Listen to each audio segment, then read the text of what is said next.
माननीय सदस्य श्री असादुद्दीन ओवैसी जी।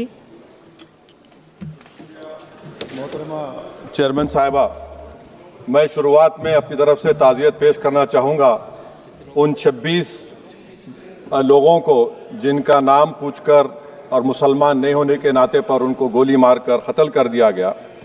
मैं ताज़ियत पेश करना चाहूँगा मौलाना इकबाल को, जो पूंछ के मदरसुल ज़ियाउल उलूम के मुदर्रिस थे।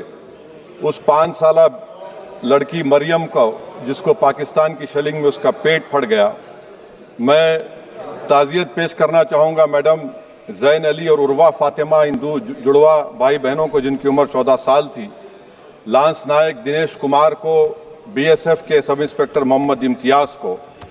मैं शुक्रिया अदा करना चाहूँगा कश्मीर की आवाम का कि उन्होंने पहलगाम के वाक़े के बाद मस्जिदों से ऐलान किया मजम्मत का, बग़ैर किसी के बोलने पर रोड पर निकलकर उन्होंने पाकिस्तान से आए हुए दहशतगर्दों की मजम्मत की।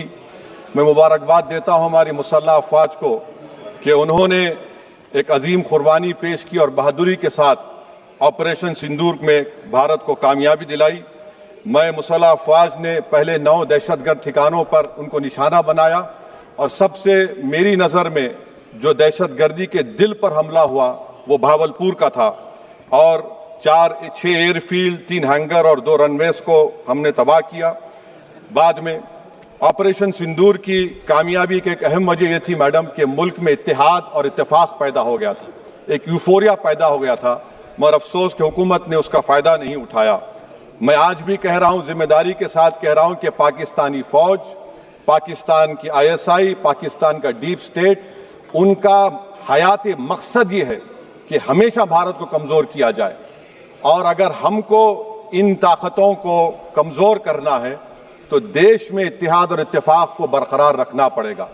अगर हम बुलडोज़र के ज़रिए या फिर लिसानी जबर के ज़रिए या मजहबी फ़िरक़ा परस्ती के ज़रिए अक़लियतों को निशाना बनाएंगे तो हम खुदा ना खास्ता उन पड़ोसी मुल्क के दहशतगर्द तंजीमों को कहीं कामयाब ना हो जाए।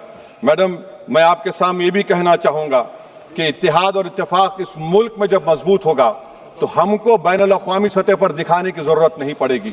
मैं आपकी तरफ से हुकूमत से चंद सवालात करना चाहूँगा कि वज़ीर आज़म ने कहा कि खून और पानी एक साथ नहीं बह सकते, आतंकवाद और बातचीत एक साथ नहीं हो सकती। तो मेरा सवाल आपके ज़रिए से वज़ीर आज़म और हुकूमत से ये है, फिर जिन इंसानों को बैसारा की वादी में मारा गया था, क्या आपका ज़मीर इस बात की इजाज़त देता है कि आप ट्रेड बंद कर दिए, पाकिस्तान का एयरक्राफ्ट हमारे एयर स्पेस में नहीं आ सकता, उनकी कश्ती हमारे पानी में नहीं आ सकती, ट्रेड खत्म हो चुका है डायरेक्ट इनडायरेक्टेड, आपका ज़मीर जिंदा क्यों नहीं है? किस सूरत से आप पाकिस्तान से क्रिकेट मैच खेलेंगे जब हम पानी नहीं दे रहे हैं? 80% पानी पाकिस्तान का हम रोक रहे हैं, ये कहकर के पानी और खून नहीं बहेगा, आप क्रिकेट मैच खेलेंगे? मैडम, मेरा ज़मीर तो गवारा नहीं करता कि मैं उस मैच को देखूंगा।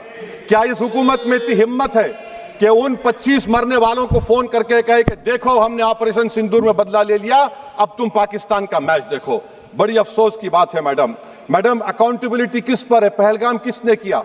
7.5 लाख हमारी फौज और सेंट्रल पैरामिलिट्री फोर्स है, ये कहां से 4 चूहे घुसकर हमारे भारत के नागरिक को मारे? अकाउंटेबिलिटी किस पर फिक्स होगी? LG पर फिक्स होगी तो LG को बरतरफ करिए, IB पर आती है तो एक्शन लीजिए, पुलिस पर आती है तो एक्शन लीजिए, मगर आप ये समझ रहे हैं कि ऑपरेशन कर दिया और हम खामोश लोग भूल जाएंगे। अकाउंटेबिलिटी फिक्स करना पड़ेगा। मैडम, डिटरेंस आपकी क्या है? आपने सर्जिकल स्ट्राइक किया, आपने बालाकोट किया, फिर ये पहलगाम हुआ, तो आपकी डिटरेंस की पॉलिसी नाकाम साबित हुई, कश्मीर की पॉलिसी नाकाम साबित हुई, 370 हटा दिया आपने एक रियासत को यूटी बना दिया और उसके बावजूद भी दहशतगर्द वहां पर पहुंच गए।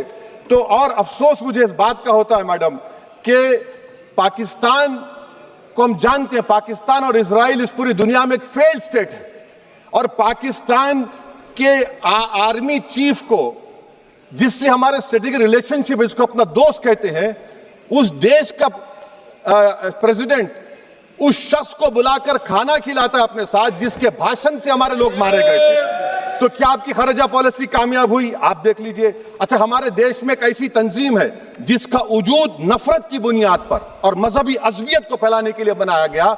उनको तकलीफ है सेकुलरिज्म से, सोशलिज्म से, मगर हमारे संविधान के प्रियम्बल में लफ्ज सॉवरेन है।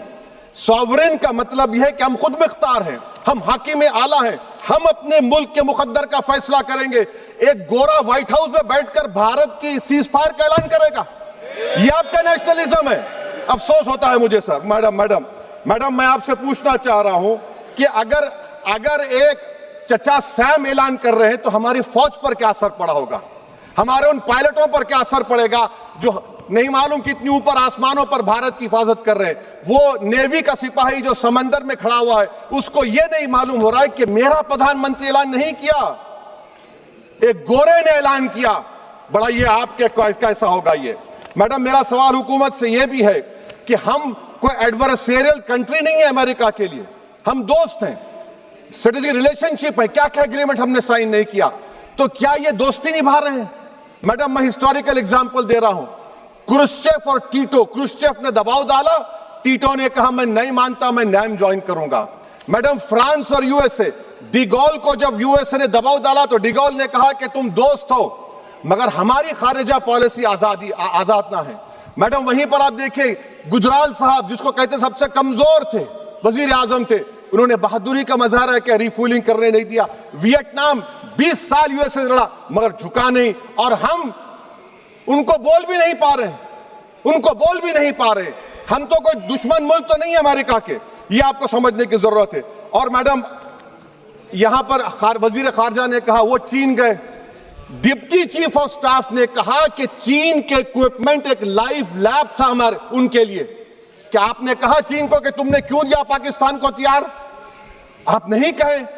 और मैडम, आप जानते हैं कि रक्षा मंत्री ने कहा कि स्विफ्ट एंड प्रोपोर्शनेट, तो फिर जो इंडोनेशिया मिलिट्री अटैचे ने कहा कि हमको कहा गया मत मारो, हम सेल्फ डिफेंस में भी नहीं मार सकते थे पाकिस्तान को। और अगर आप ट्रंप के बयान को गलत कह रहे हैं कि 5 एयरक्राफ्ट नहीं गिरे, मैं यकीन करता हूं आपकी बात का। आप हमारे पायलट्स को कमेंट करिए ना, हमारे पायलट्स को कमेंट करिए कि हम अपने पायलट्स की तारीफ करते हैं, आप वो भी नहीं करना चाहते। मैं हुकूमत से जानना चाहता हूं मैडम कि क्या फ्रांस ने हमको सोर्स कोड नहीं दिया जिसकी वजह से हमारे एयरक्राफ्ट को क्या नुकसान हुआ? अब मुस्तकबिल में आप हथियार खरीदेंगे तो क्या आप सोर्स कोड हासिल करेंगे? और मैडम, मैं आपको बताना चाह रहा हूं, मेरे सवाल का जवाब हुकूमत दे। हमारे पास सैंक्शन जो स्क्वाड्रन है 42 है, 60 साल के बाद सिर्फ 29 काम कर रहे हैं। पाकिस्तान के पास 25 हैं, चीन के पास 50 से ज्यादा हैं। 11 साल से आप सरकार में हैं, सबमरीन नहीं है, थर्ड एयरक्राफ्ट कैरियर कहां पर है आप बताइए। और मैडम, FATF में लाना पड़ेगा आपको। अगर आप विश्व गुरु हैं तो हम आपको चैलेंज कर रहे हैं, आप G7 के कंट्रीज को, GCC को और चचा सैम को राजी कराइए कि पाकिस्तान को, मैडम खत्म कर रहा हूं, FATF में दोबारा लाया जाए। मैडम, ऑल पार्टी मीटिंग हुई, देखिए कितना कॉन्ट्रडिक्शन है केंद्र सरकार में और स्टेट सरकार में। ऑल पार्टी मीटिंग में था, केंद्र सरकार ने कहा कि नहीं, बैसारन मिडोस पर तो कोई जा ही नहीं सकता, जून से पहले इजाजत लेना पड़ेगा। बाद में हमको मालूम हुआ कि साल भर खुला रहता मिडोस सिवाय बारिश और स्नो के। ये कॉन्ट्रडिक्शन है केंद्र सरकार में वहां पे। मैं हुकूमत से मुतालबा करता हूं मैडम आपके जरिए से कि कौमी सिक्योरिटी को, नेशनल सिक्योरिटी को, खारिजा पॉलिसी को, फॉरेन पॉलिसी को राजनीति का मुद्दा मत बनाइए, राजनीति का मुद्दा मत बनाइए। ये हमारे मुल्क में मुफाद होगा, हमारे मुल्क के इत्तेहाद और एकजुटती को आप एक वोट का जरिया मत बनाइए। और मैं एक आखिरी बात पूछ रहा हूं मैडम, क्या चीन ने हमसे कहा था कि सीज फायर कर लो? और कैसे पाकिस्तान ने हमारे पायलट्स की बातों को सुना कि हमारा कम्युनिकेशन एनक्रिप्ट नहीं है? मैडम, आखिर में मैं अपने शेर से इस अपनी बात को खत्म करूंगा कि अपने ही हाथों से सर अपना कटाना है हमें, मादर हिंद पे भेंट चढ़ाना है हमें। किस तरह मरते हैं एहरार वतन भारत पर, यह तमाशा है जो दुनिया को दिखाना है हमें। यह मैं भारत की उस बहादुर फौज के नाम पे करता हूं, मुसल्लह फौज के नाम पे करता हूं। यह शेर कहने वाला कोई बीजेपी का नहीं था, ये शेर कहने वाले का नाम शेर था, शहीद अशफाकुल्लाह। मैं फिर से हुकूमत से कह रहा हूं, पाकिस्तान टेररिज्म करेगा, आप तैयार हो जाइए। आप चीन से मोहब्बत, कितना इम्बैलेंस हुआ ट्रेड का, कितना इम्बैलेंस हो रहा है चीन से। अच्छा, जब गलवान हुआ उस वक्त भी ट्रंप ने कहा था कि मैं बात करूंगा, हमने कहा नहीं बात करेंगे, जरूरत नहीं है। आज ट्रंप हमारे से पहले बोलता है। इज्जत नफ्स भी कोई चीज होती है, इख्तिदार में कोई यहां रहेगा कोई वहां रहेगा, मगर इख्तिदार में इकबाल होना चाहिए। बदबख्ती की बात यह है कि आपने इकबाल को खो दिया। बहुत बहुत शुक्रिया।